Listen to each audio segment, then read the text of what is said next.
Hi friends, I'm Ravikumar and welcome back to our channel Kumar TV Telugu. ఈరోజు మనం ఈ వీడియోలో భూమిని కొనే ముందు మనం ఎటువంటి జాగ్రత్తలు తీసుకోవాలి, ఎటువంటి ఎంక్వైరీలు చేయాలనే విషయం మీద నేను మాట్లాడాలి అనుకుంటున్నాను. ఎందుకంటే ఈ రోజుల్లో చాలామంది ఈ భూమి మీద ఇన్వెస్ట్ చేయడం అనేది ఒక బిజినెస్ ఆప్షన్గా ఎంచుకుంటున్నారు. చాలామంది డబ్బులు ఉన్నవాళ్ళు బంగారం కొంటూ ఉంటారు, అది రేటు పెరిగిన తర్వాత అమ్మేసుకుంటూ ఉంటారు. కొంతమంది మ్యూచువల్ ఫండ్స్లో ఇన్వెస్ట్ చేస్తూ ఉంటారు, కొంతమంది ఫిక్స్డ్ డిపాజిట్లు వేసుకుంటారు, కొంతమంది వడ్డీకి తిప్పుతూ ఉంటారు. కొంతమంది సావరెన్ గోల్డ్ బాండ్స్ కొంటూ ఉంటారు. ఇలా రకరకాలుగా వాళ్ళు సంపాదిస్తున్న డబ్బుని బ్యాంకుల్లో సేవింగ్స్ ఖాతాల్లో ఉంచుకోకుండా రకరకాల బిజినెస్ ప్లాట్ఫామ్స్లో ఇన్వెస్ట్ చేసి మనీని మల్టిప్లై చేసుకుంటూ ఉంటారు. ఈ రోజుల్లో కొంచెం ఎక్కువ డబ్బులు ఉంటే ఇప్పుడు వరకు నేను చెప్పినవన్నీ కొంచెం పక్కన పెట్టేసి ఈ రియల్ ఎస్టేట్ మీద ఎక్కువగా పెట్టుబడి పెట్టడం బాగా చూస్తూ ఉన్నాం మనం ఈ రోజుల్లో. ఒక ₹1,00,000 ఉన్నా కూడా వాళ్ళు ఫిక్స్డ్ డిపాజిట్లో వేసుకోవడానికి ఇష్టపడలేదండి. సెంటు 50,000కో లేకపోతే సెంటు 30,000 నుంచి 40,000కి వచ్చే ప్లేస్లు ఎక్కడెక్కడ ఉన్నాయో ఐడెంటిఫై చేసి ఆ ₹1,00,000 కనీసం ఒక సెంట్ అయినా ఒక సెంటున్నరైనా కొనుక్కుందామని చూస్తున్నారు. ఎందుకంటే జనాలకు బాగా అర్థమైపోయింది, రియల్ ఎస్టేట్లో పెట్టుబడి పెడితే ఎక్కువ మనీ మనం రిటర్న్లో తీసుకోవచ్చు. ఎందుకంటే చాలా ఇంటర్వ్యూలు చూస్తూ ఉన్నారు సెలబ్రిటీలు కానీ, లేకపోతే చాలామంది కూడా చెప్తున్న మాట ఒకటే, మీ దగ్గర డబ్బులు ఉంటే భూమి మీద ఇన్వెస్ట్ చేయండి, తర్వాత దాన్ని ఎప్పుడైనా అమ్ముకుంటే మంచి లాభాలు వస్తాయి. సో ఇదంతా కూడా జనాలు విని వాళ్ళ దగ్గర ఉన్న డబ్బుని రియల్ ఎస్టేట్లో పెట్టడానికి ముందుకు వస్తున్నారు. కాకపోతే భూమిని కొనే ముందు అది సెంటైనా కావచ్చు, ఒక ఎకరం భూమైనా కావచ్చు, కొనే ముందు ఎటువంటి జాగ్రత్తలు తీసుకోవాలో తెలియక కొనేసి దాన్ని అట్టే పెట్టుకుని కొన్ని సంవత్సరాల తర్వాత అమ్ముదాం అనుకుంటే దానికి రేట్ వస్తుందో రాదో కొంచెం పక్కన పెడితే వాళ్ళు చాలా లీగల్ ఇష్యూస్ ఫేస్ చేయాల్సి వస్తుందన్నమాట. ఎందుకు ఇలా జరుగుతుందంటే వాళ్ళు ల్యాండ్ కొనే ముందు ఎటువంటి ఎంక్వైరీలు చేయట్లేదు. జస్ట్ ఎవరో చెప్పడం అది మంచి ల్యాండ్ రా, తర్వాత మీకు తర్వాత డెవలప్మెంట్ అక్కడ చాలా జరిగే అవకాశాలు ఉన్నాయి, అది గవర్నమెంట్ ఈ పక్కన ఏదో క్వార్టర్స్ లాంటి బిల్డింగ్స్ కడుతున్నాయి, 4-5 కంపెనీలు రాబోతున్నాయి, రోడ్డు ఉంది అని ఇలా చెప్పగానే వాళ్ళు ఏంటంటే అట్రాక్ట్ అయిపోయి వాళ్ళు సంపాదించుకున్న డబ్బులన్నీ కూడా పెట్టేసి ఆ భూములు కొనేసుకుంటున్నారు. కానీ తర్వాత దాన్ని అమ్ముదామని చూస్తుంటే చాలా ఇబ్బందులు పడవలసి వస్తుంది. పోనీ అమ్ముదాం అనుకోకపోయినా ఆ ల్యాండ్లో ఇల్లు కట్టుకుందాం అనుకున్నా, లేకపోతే అక్కడ ఏదైనా చిన్న బిజినెస్ పెట్టుకుందాం అనుకున్నా, లేకపోతే చిన్న స్మాల్ స్కేల్ ఇండస్ట్రీ పెట్టుకుందాం అనుకున్నా, లేకపోతే ఒక అపార్ట్మెంట్లో లేకపోతే ఏదైనా కట్టి ఎవరికైనా రెంట్కి ఇద్దాం అనుకున్నా కూడా వాళ్ళకి కుదరట్లేదు అనమాట. ఎందుకంటే చాలా ప్రాబ్లమ్స్ ఫేస్ చేయవలసి వస్తుంది. ఎందుకు? వాళ్ళ ల్యాండ్ కొనే ముందు ఎటువంటి ఎంక్వైరీలు చేయలేదు. ఎవడో ఏదో చెప్పాడని మంచి డబ్బులు లాభం వస్తుందని వాళ్ళు కష్టపడి సంపాదించుకున్న డబ్బులన్నీ దాంట్లో పెట్టేసి తర్వాత ఇబ్బందులు పడుతూ ఉంటారు. సో ఈరోజు నేను ఈ వీడియోలో మనం ల్యాండ్ కొనే ముందు ఎటువంటి జాగ్రత్తలు తీసుకోవాలో నాకు తెలిసిన జ్ఞానాన్ని మీకు అందిద్దామని ఈ వీడియో అయితే రికార్డ్ చేస్తున్నాను అనమాట. అంటే మరీ అంత టెక్నికల్ వర్డ్స్ కాకుండా, మరీ అంత ఎక్కువ ఇన్ఫర్మేషన్ కూడా కాకుండా సింపుల్గా చెప్పడానికైతే ప్రయత్నం చేస్తాను. ఫస్ట్ ఆఫ్ ఆల్, ఒక ల్యాండ్ కొనాలి అని మనకు మైండ్లో ఒక థాట్ రాగానే మీకు ఈ 4 ఏరియాస్ గురించి తెలిసి ఉండాలి. ఫస్ట్, మీరు ల్యాండ్ని అగ్రికల్చర్ ఏరియాలో కొందాం అనుకుంటున్నారా, లేకపోతే కనుక కమర్షియల్ ఏరియాలో కొందాం అనుకుంటున్నారా, లేకపోతే రెసిడెన్షియల్ ఏరియాలో కొందాం అనుకుంటున్నారా, లేకపోతే కనుక ఇండస్ట్రియల్ ఏరియాలో కొందాం అనుకుంటున్నారా? ఈ ఏరియాస్ మీద మనకు ఒక గ్రిప్ ఉండాలన్నమాట. ఎందుకంటే అగ్రికల్చర్ ఏరియాలో ల్యాండ్ కొందాం అనుకుంటున్నప్పుడు చేయవలసిన ఎంక్వైరీస్ వేరేగా ఉంటాయి. ఇండస్ట్రియల్ ఏరియాలో ల్యాండ్ కొందాం అనుకుంటే కనుక అక్కడ ఎంక్వైరీ డిఫరెంట్గా ఉంటుంది. రెసిడెన్షియల్ ఏరియాలో చేయవలసిన ఎంక్వైరీస్ వేరేగా ఉంటాయి. At the same time commercial ఏరియాలో చేయవలసిన ఎంక్వైరీస్ వేరేగా ఉంటాయి. కాబట్టి ఏ ఏరియాలో మీరు ల్యాండ్ అనేది కొందాం అనుకుంటున్నారో ఆ ఏరియా గురించి పూర్తి వివరాలు మనం తెలుసుకోవాల్సిన అవసరం ఎంతైనా ఉంది. రిజిస్ట్రేషన్ ప్రాసెస్లో కూడా అగ్రికల్చర్ ఏరియాకి ఒక రకమైన ఫీజు ఉంటుంది, రెసిడెన్షియల్ ఏరియాలో భూమికి ఒక రకమైన ఫీజు ఉంటుంది, ఇండస్ట్రియల్ ఏరియా అయితే కనుక కొంచెం మారిపోతూ ఉంటుంది. రిజిస్ట్రేషన్ ప్రాసెస్లో మనం కట్టవలసిన స్టాంప్ డ్యూటీ కానీ, రూల్స్ అండ్ రెగ్యులేషన్స్ కానీ ఏరియాని బట్టి మారిపోతూ ఉంటాయన్నమాట. కాబట్టి మీరు ఏ ఏరియాలో ల్యాండ్ కొందాం అనుకుంటున్నారో ఆ ఏరియాలో ల్యాండ్ కొంటే మనకి ఎటువంటి బెనిఫిట్స్ ఉంటాయి, ఎటువంటి రూల్స్ అండ్ రెగ్యులేషన్స్ ఫాలో చేయాలి, మన దగ్గర ఉన్న క్యాష్ ఆ ఏరియాలో ల్యాండ్ కొనడానికి సరిపోతుందా, ఈ పూర్తిగా మనకు ఒక అవేర్నెస్ అనేది రావాలన్నమాట. డిసైడ్ చేసుకున్నారు అనుకుందాం. ఒక ఖాళీ ఏరియాలో ఇల్లు కట్టుకోవడానికి ఒక ల్యాండ్ అయితే మీరు కొనుక్కుందాం అనుకుంటున్నారు అనుకుందాం. ఒక రెసిడెన్షియల్ ఏరియాలో ఒక ఇల్లు కట్టుకోవడానికి ల్యాండ్ మీరు కొనుక్కుందామని అనుకుంటున్నారు. ఇప్పుడు కొనుక్కోబోయే ముందు మనం 2 ఎంక్వైరీస్ చేయాలండి. 2 enquiries are must and should we have to consider them. ఫస్ట్ది ఏంటంటే ఎమ్యూనిటీస్, బేసిక్ ఎమ్యూనిటీస్ ఎంక్వైరీ, మౌలిక సదుపాయాల గురించి అక్కడ మనం ఎంక్వైరీ చేయాలి. ఫస్ట్ ఆఫ్ ఆల్ మనం ఏ ఏరియాలో అయితే ల్యాండ్ కొందాం అనుకుంటున్నామో ఆ ల్యాండ్కి దగ్గరలో వాటర్ రిసోర్సెస్ ఏమైనా ఉన్నాయా, వాటర్ బాడీస్ ఏమైనా ఉన్నాయా, గ్రౌండ్ వాటర్ ప్యూర్గా ఉంటుందా, అది పోర్టబుల్ వాటరేనా, అంటే మీరు కొనే ఏరియా దగ్గరలో ఏమన్నా చెరువులు కానీ, అంటే మంచినీటి చెరువులు కానీ లేకపోతే కెనాల్స్, కాలువలు కానీ ఉన్నాయా, దగ్గరలో ఏమన్నా పెద్ద గోదావరి కానీ అలాంటి రివర్స్ ఏమన్నా ఉన్నాయా, at the same time ground water quality ఎలా ఉంది. ఎందుకంటే మీరు ఇవన్నీ తెలుసుకోకుండా ల్యాండ్ కొనేసారనుకోండి, తర్వాత ఎప్పుడు ఇల్లు కట్టుకున్నప్పుడు బోర్ వేయించుకుంటారు నీళ్ళు తాగటం కోసమని, సాల్ట్ వాటర్ పెడితే పరిస్థితి ఏంటంటే తర్వాత బాధపడవలసి వస్తుంది కదా. కాబట్టి గ్రౌండ్ వాటర్, సాల్ట్ వాటర్, మంచి వాటర్, ఎన్ని ఫీట్లు అయితే ఇక్కడ వాటర్ పడే అవకాశాలు ఉన్నాయి, ఇవి వాటర్ గురించి బేసిక్గా మనం ఎంక్వైరీ చేయవలసిన అవసరం ఎంతైనా ఉంది. ఇది అయిపోయిన తర్వాత మీరు కొందాం అనుకున్న ల్యాండ్కి దగ్గరలో ఏమన్నా టౌన్స్ ఉన్నాయా, సిటీస్ ఉన్నాయా, మెడికల్ ఫెసిలిటీస్ ఉన్నాయా, ఎట్ ది సేమ్ టైం ఎంత దూరంలో ఉంది, మెయిన్ రోడ్డు ఎంత దూరంలో మనకి అందుబాటులో ఉంది, ఎట్ ది సేమ్ టైం మీరు కొనుక్కుందాం అనుకున్న ల్యాండ్కి దారి ఏమన్నా ఉందా, దారి ఉంటే కనుక అది మోటార్ సైకిల్ వెళ్ళేదారా లేకపోతే ఒక పెద్ద వెహికల్ వెళ్ళడానికి వీలయ్యేదారా ఖచ్చితంగా తెలుసుకోవాలి. ఎట్ ది సేమ్ టైం ఆ వెళ్ళే దారిని ఎవరు ప్రొవైడ్ చేస్తున్నారు, గవర్నమెంట్ రోడ్డా లేకపోతే మీకు ల్యాండ్ అయితే ఎవరైతే అమ్ముదాం అనుకుంటున్నారో వాళ్ళు మీకు ప్రొవైడ్ చేస్తున్న రోడ్డా, ఇది కూడా ఖచ్చితంగా మనం గుర్తుపెట్టుకోవాల్సిన విషయం. At the same time drainage system అక్కడ ఉందా, ఒకవేళ మీరు ఇల్లు కట్టుకున్నారు ఇంట్లో వేస్ట్ వాటర్ అంతా వెళ్ళడానికి ఏదైనా డ్రైనేజ్ సిస్టమ్ అందుబాటులో ఉందా, లేకపోతే భవిష్యత్తులో ఏమన్నా ఇక్కడ డ్రైన్ సిస్టమ్ డెవలప్ చేసే పాసిబిలిటీస్ ఏమన్నా ఉన్నాయా, ఇవి ఎంక్వైరీ చేసుకోవాల్సింది మొట్టమొదటిగా. ఇంకా ఉన్నాయండి, చాలా ఎంక్వైరీస్ చేయాలి. తర్వాత మీరు కొందాం అనుకున్న ల్యాండ్కి సంబంధించి శాండ్ క్వాలిటీ ఏంటి, అదేంటండి ల్యాండ్కి శాండ్ క్వాలిటీకి సంబంధం ఏంటంటే చాలా సంబంధం ఉంది. చాలామంది ఈ రోజుల్లో అగ్రికల్చర్ ఏరియాస్, చెరువులు కానీ లేకపోతే చేలు కానీ వీటిని కప్పెట్టేసి రెసిడెన్షియల్ ఏరియాస్గా ప్లాట్స్ కింద డివైడ్ చేసేసి అమ్మేస్తున్నారన్నమాట.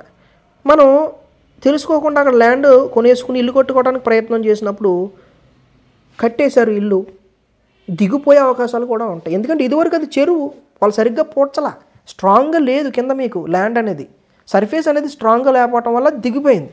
కాబట్టి ల్యాండ్ కొనుక్కునే ముందు అది న్యాచురల్గా ఇచ్చి ఉన్న ల్యాండా లేకపోతే అక్కడ ఏమైనా ఇసుక ఏమన్నా పూడ్చి దాన్ని ఎత్తు చేశారా, ఇవి ఖచ్చితంగా మనం ఎంక్వైరీ చేసుకోవాలి. ఎట్ ది సేమ్ టైం మీరు కొనే ల్యాండ్ కింద నుంచి ఏమైనా పైప్ లైన్స్ వెళ్ళాయా, గవర్నమెంట్కి రిలేటెడ్ కానీ ప్రైవేట్ ఫ్యాక్టరీస్ సంబంధించి రిలేటెడ్ కానీ, ఓఎన్జీసీ పైప్ లైన్స్ కూడా వెళ్తూ ఉంటాయి గోదావరి ఏరియాలో చూస్తూ ఉంటాయి కనుక, చేల్లో నుంచి పొలాల్లోంచి రోడ్ల మీద నుంచి రోడ్డు కింద నుంచి ఓఎన్జీసీ పైపులు వెళ్తూ ఉంటాయి. Okay, at the same time water పైపులు ఏమైనా వెళ్ళాయా, కేబుల్ లైన్స్ ఏమైనా వెళ్ళాయా కింద నుంచి, ఇవన్నీ చూసుకోవాలండి. ఇవన్నీ తెలియకుండా మనం అక్కడ తీరా ఇల్లు కట్టేద్దామని చెప్పేసి అక్కడ పిల్లర్లు వేద్దామని ట్రై చేస్తుంటే కింద ఏమైనా పైపులు తగిలితే పరిస్థితి ఏంటి, కింద ఏమైనా వైర్లు తగిలితే పరిస్థితి ఏంటండి, చాలా ఇబ్బందులు పడాలి. ఓకే, మీరు ఇక్కడ పిల్లర్లు వేసేటప్పుడు పైపులు ఏం తగలలేదు, వేసేసుకున్నారు, తర్వాత ఎప్పుడో ఎవరో వచ్చి ఇక్కడ కింద నుంచి ఏదో వెళ్ళింది మేము ఇక్కడ తవ్వాలి దాన్ని ఏదో రిపేర్ అన్నారంటే పరిస్థితి ఏంటి, చాలా ఇబ్బందులు పడవలసి వస్తుంది. ఎట్ ది సేమ్ టైం మీకు ఎలక్ట్రిసిటీ కనెక్షన్ ఏ విధంగా ఉంటుంది అక్కడ, అవన్నీ మనం ఎంక్వైరీ చేయాలి. దీనికంటే ముందుగా మీరు ఎక్కడైతే ల్యాండ్ కొందాం అనుకుంటున్నారో ఆల్రెడీ అక్కడ చుట్టుపక్కల ఇల్లులు ఉంటే కనుక ఖచ్చితంగా వాళ్ళ గురించి కూడా ఎంక్వైరీ చేయవలసిన అవసరం ఎంతైనా ఉంది. ఎందుకంటే మనం ఒక ఇల్లు కట్టుకునేది ప్రశాంతంగా జీవించడానికి, అక్కడ పక్కన ఏమైనా గొడవలు జరిగే అవకాశాలు అలాంటివి ఏమైనా ఉంటే మనం మనశ్శాంతిగా అక్కడ బతకలేం. అట్ ది సేమ్ టైం మీరు కొనుక్కుందాం అనుకున్న ఏరియాకి దగ్గరలో ఈ రిలీజియస్ టెంపుల్స్ కానీ చర్చిలు కానీ మసీదులు కానీ ఏమన్నా ఉన్నాయా లేదా, ఇవన్నీ పూర్తిగా ఈ మౌలిక సదుపాయాలతో పాటు మనకి దూరంగా ఉన్న ఈ యొక్క విషయాల మీద మనకి ఎంతైనా అవగాహన ఖచ్చితంగా ఉండాలి. అప్పుడే మనం ల్యాండ్ అనేది కొనుక్కోవచ్చు. ఇది బేసిక్ కమ్యూనిటీస్ ఎంక్వైరీ అనుకుందాం. ఇక సెకండ్ది వచ్చేసి డాక్యుమెంట్ వెరిఫికేషన్ అండి.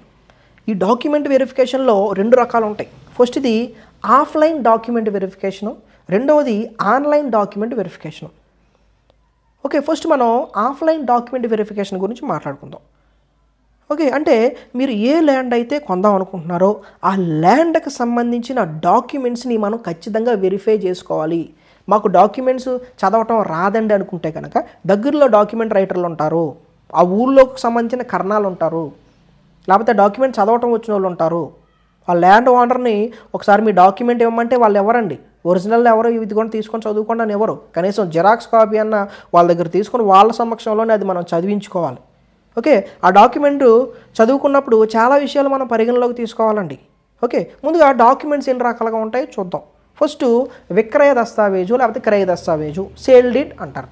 అంటే మీకు ఎవరైతే ల్యాండ్ అమ్ముతాము అంటున్నారో అతనికి ఆ స్థలం ఎక్కడి నుంచి వచ్చింది. ఒకవేళ అతను వేరే దగ్గర నుంచి కొనుక్కున్నాడు అనుకోండి, అతని దగ్గర క్రయ దస్తావేజు ఉంటుంది.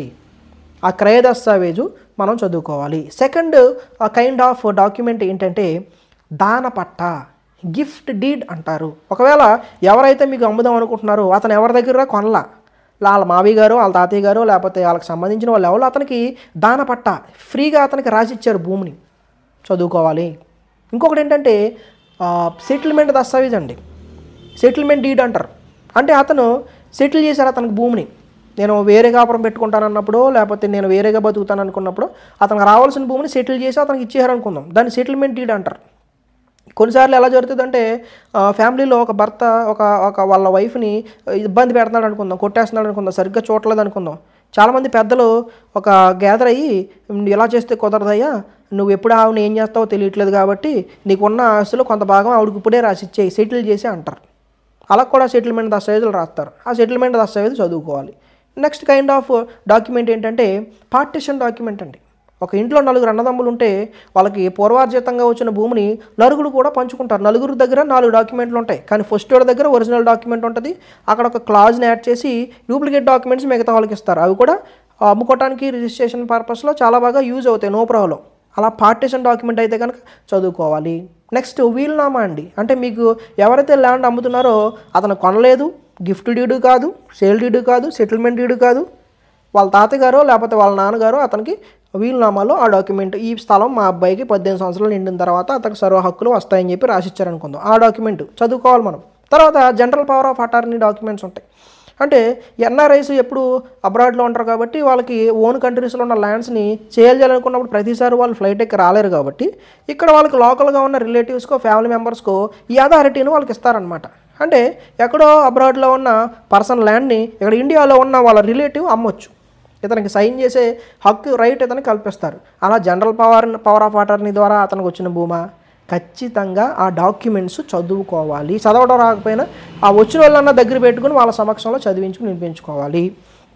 ఓకే, అది ఫర్ ఎగ్జాంపుల్ క్రయ దస్తావేజ్ అనుకుందాం.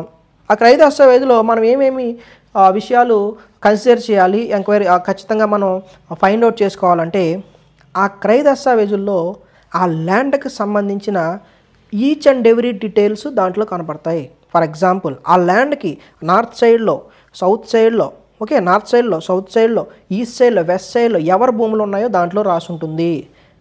హద్దులు అని రాస్తారు, లేకపోతే కనుక బౌండరీస్ అని రాస్తారు, చూసుకోవాలి. పడమరన ఎవరి భూమి ఉంది, అన్నిటికంటే ముందు సర్వే నెంబర్ కూడా కనపడుతుంది. దాంట్లో పోరా ఎంత, పోరాలో ఇతనికి వచ్చింది ఎంత కనపడుతుంది గ్యారంటీగా. అట్ ది సేమ్ టైం ఆ డాక్యుమెంట్కి సంబంధించిన లింక్ డాక్యుమెంట్ వివరాలు కూడా ఉంటాయండి. Got my point there. అంటే అతనికి వేరే అతను అమ్ముంటాడు, ఆ వేరే అతని దగ్గర పాత దస్తావేజులు ఉంటాయి కదా, ఆ పాత దస్తావేజులు ఇతనికి సబ్మిట్ చేస్తారు.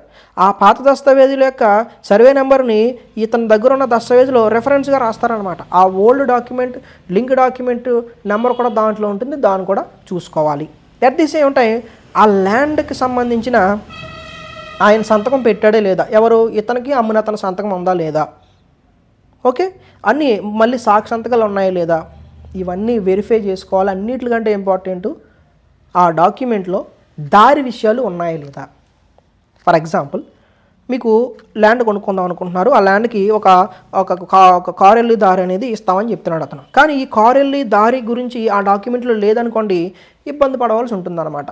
మీరు మళ్ళీ మీ కొత్త డాక్యుమెంట్లో ఈ దారికి సంబంధించిన ఎవరిదైతే ఈ దారి ముందు నుంచి అతనిదేనా, మళ్ళీ అతనికి అమ్మునతుందా, అతని హ్యాండ్ ఓవర్లో ఉందా, ఇబ్బందులు పడాలి. కాబట్టి ఒకవేళ అదే డాక్యుమెంట్లో అతను మీకు ఇస్తానన్న దారి వివరాలు ఆ డాక్యుమెంట్లో ఉంటే నో ప్రాబ్లం. లేకపోతే కనుక ఖచ్చితంగా ఎంక్వైరీ చేసిన తర్వాతే ఆ దారి గురించి మన కొత్త డాక్యుమెంట్లో అతను మనకు దారి రాసిచ్చేలాగా రాయించుకోవాలి.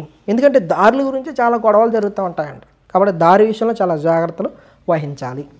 ఓకే, ఆ దారిని చాలామంది కూడా ఎలా రాస్తారంటే మీరు మీ స్థానికులు ఈ దారిలో తిరగొచ్చు అని రాస్తారు. అది కూడా మనం చాలా జాగ్రత్తగా రాయించుకోవాలన్నమాట. ఓకే, ఈ డాక్యుమెంట్ వెరిఫికేషన్ అనేది ఖచ్చితంగా చేసుకోవాలి. ఒకవేళ మీరు అగ్రికల్చర్ ల్యాండ్ కొనుక్కుంటున్నట్టయితే కనుక పట్టాదారు పాస్ పుస్తకం ఉంటుందండి. ఆ పట్టాదారు పాస్ పుస్తకంలో ఈ డాక్యుమెంట్లో ఎవరి పేరు మీద అయితే ల్యాండ్ ఉందో అదే పేరు పట్టాదారు పాస్ పుస్తకంలో ఉంటేనే ఆ ల్యాండ్ వాళ్ళదన్నట్టు అనమాట. ఓకే, ఈ విధంగా ఈ ఆఫ్లైన్ డాక్యుమెంట్ వెరిఫికేషన్ అయిపోయిన తర్వాత ఆన్లైన్ డాక్యుమెంట్ వెరిఫికేషన్ అండి. ఈ ఆన్లైన్ డాక్యుమెంట్ వెరిఫికేషన్లో మీరు ఏ దస్తావేజ్ ఏ భూమి అయితే కొనుక్కుందాం అనుకుంటున్నారో ఆ భూమికి రిలేటెడ్గా దస్తావేజ్ జిరాక్స్ మీ దగ్గర ఉంటుంది. వాళ్ళు అడిగినా ఇస్తారు, లేకపోతే కనీసం ఆ సర్వే నెంబర్లో అయినా మీరు సంపాదించి మీరు ఏం చేయాలంటే ఈ ఆన్లైన్లో ఎంక్వైరీ చేయడం మొదలు పెట్టాలి. ఫర్ ఎగ్జాంపుల్ ఒక 1-52 అనే సర్వే నెంబర్ ఉందనుకుందాం. దాన్ని తీసుకుని ఆన్లైన్లో ఏపీ ఐజీఆర్ఎస్ వెబ్సైట్ ఉంటుంది. ఐజీఆర్ఎస్ అనుకుంటా, నాకు సరిగ్గా గుర్తులేదు. ఆ వెబ్సైట్లో ఎన్కంబరెన్స్ సర్టిఫికేట్ అని చెప్పి నాకు ఆప్షన్ ఉంటుంది. ఆ ఎన్కంబరెన్స్ సర్టిఫికేట్ మీద క్లిక్ చేస్తే దాంట్లో ఆ సర్వే నెంబరు, ఆ ల్యాండ్ ఓనర్ పేరు, బౌండరీస్ ఎంటర్ చేస్తే మేబీ 1986 నుంచి టిల్ టుడే ఈ రోజు వరకు ఆ ల్యాండ్ మీద ఎటువంటి ట్రాన్సాక్షన్స్ జరిగాయి అనేది మనకు ఒక సర్టిఫికేట్ లాంటిది డౌన్లోడ్ చేసుకోవచ్చు. ఓకే, ఆ ఎన్కంబరెన్స్ సర్టిఫికేట్లో ఆ ల్యాండ్ ఇదివరకు ఆ ల్యాండ్ ఓనర్ ఎవరికన్నా మార్ట్గేజ్లో తనఖా పెట్టాడా, అస్వాధీన తనఖా దస్తావేజ్ రాసిస్తుంటారు, వితౌట్ పొజిషన్, విత్ పొజిషన్ అని చెప్పేసి. అటువంటి ఏమన్నా అతను ఆ భూమి మీద ఏమైనా అప్పులు చేశాడా, అది మళ్ళీ దాన్ని విడిపించుకున్నాడా, దాని బౌండరీసు, లింక్ డాక్యుమెంట్ నెంబర్లు కూడా ఎన్కంబరెన్స్ సర్టిఫికేట్లో కనబడతాయి. ఎన్కంబరెన్స్ సర్టిఫికేట్ని ఎలా డౌన్లోడ్ చేసుకోవాలని ఇదివరకు ఒక వీడియో చేశాను. ఆ వీడియో లింక్ నేను డిస్క్రిప్షన్లో పెడతాను, ఒకసారి వీరైతే మీరు క్లిక్ చేసి చూడండి.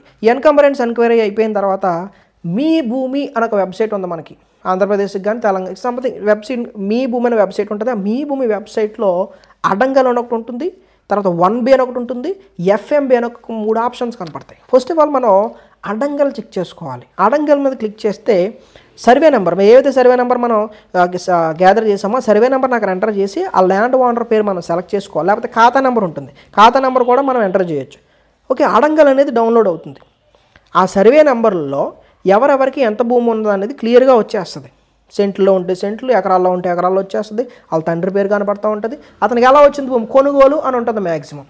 ఓకే, అంటే ఆ ల్యాండ్ డాక్యుమెంట్లో ఎవరి పేరు అయితే ఉందో అదే పేరు ఈ అడంగల్లో కూడా చూపించాలి. అగ్రికల్చర్ ల్యాండ్ అయితే పట్టాదారు పాస్ పుస్తకంలో కూడా అతని పేరు ఉండాలి.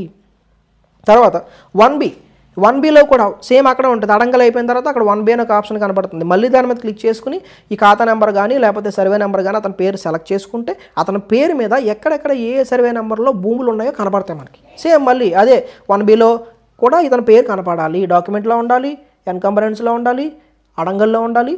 1Bలో కూడా ఇతని పేరు కనపడాలి. నెక్స్ట్ FMB అండి, ఫీల్డ్ మెజర్మెంట్ బుక్ అంటారు. ఇది మనకు పంచాయతీలో కూడా అవైలబుల్గా ఉంటుంది. ఇప్పుడు నేను చెప్పిన ఎన్కంబరెన్స్ సర్టిఫికేట్ మీరు రిజిస్ట్రేషన్ ఆఫీస్లోకి వెళ్ళినా కూడా వాళ్ళు డౌన్లోడ్ చేసేస్తారు, నో ప్రాబ్లం. ఓకే, ఈ FMB ఏంటంటే మీరు ఏదైతే భూమి కొందాం అనుకుంటున్నారో ఆ సర్వే నెంబర్ కానీ ఖాతా నెంబర్ కానీ ఎంటర్ చేస్తే మొత్తం ఆ ప్లాట్ మెజర్మెంట్స్ అనేది ఒక చార్ట్ లాగా, ఒక డయాగ్రామ్ లాగా మనం డౌన్లోడ్ చేసుకోవచ్చు. మొత్తం క్లియర్గా ఆ సర్వే నెంబర్ పైన కనపడుతుంది, ఇక్కడ ఉత్తర దక్షిణాలు సింబలైజ్ కనపడుతూ ఉంటుంది. మొత్తం క్లియర్ కట్గా ఓ డయాగ్రామ్ అనేది మనకి కనపడుతూ ఉంటుంది. దీని గురించి కూడా నేను వీడియో చేశాను, డిస్క్రిప్షన్లో పెడతాను. అంటే how to download encumbrance certificate, how to check our site on Adangal, how to download 1B form, how to download FMB అనే వీడియోస్ నేను చేశాను, డిస్క్రిప్షన్లో పెడతాను, చూడండి. ఇది ఆన్లైన్ ఎంక్వైరీ అండి. ఈ ఆఫ్లైన్ ఎంక్వైరీ, ఈ ఆన్లైన్ డాక్యుమెంట్స్ ఎంక్వైరీ అనేది చాలా ఇంపార్టెంట్ అనమాట.